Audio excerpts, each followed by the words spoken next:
Honda has decided to take its Accord up market, the idea being to give you something more premium and more exclusive than your Vauxhall Insignias and Ford Mondeos, only for slightly less money than your BMW 3 Series and your Audi A4s. Visually, the Accord has the looks to mix it with the German big boys, with bold creases in the bodywork and a distinctive set of headlamps. Inside, the quality air continues with one of Honda's finest built cabins to date. Unlike other cars in the range, the dash is made of high quality soft touch materials.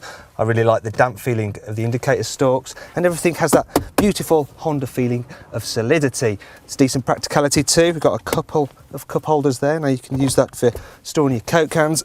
And there's a large central cubby, and if you look in here, you'll notice it's chilled by the air conditioning, and there's the obligatory USB input for your MP3 player. As for safety, you can get the car with lane departure warning and also a cruise control that will apply the brakes in an emergency.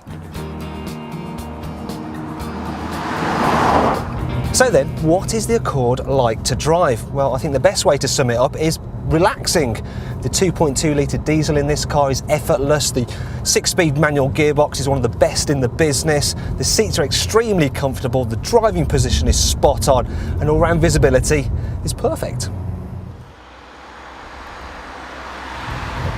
Needless to say, the Accord is a good long-distance companion. It's generally quiet, and at motorway speeds the ride is nice and comfortable. That said, at town speeds it can feel a little bit jittery on rough surfaces. However, the biggest downside with the Accord is that it doesn't handle quite as well as you'd expect a Honda to. It's not as much fun as a Mondeo, and it's certainly nowhere near as sporty as something like a BMW 3 Series. And while I'm having a moan, I have to say, these buttons on the centre console are so confusing that I just don't suggest you use them at all while you're driving.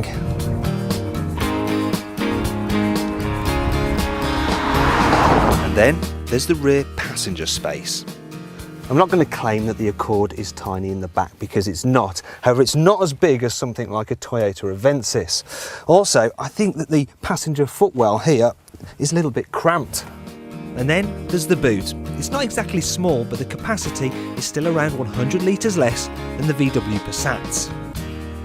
The biggest problem with the Accord, however, is its price, because it is more expensive than its more mainstream European rivals. That said, it does hold its value pretty well come resale time. Like I said at the beginning, it is more exclusive than your average family car.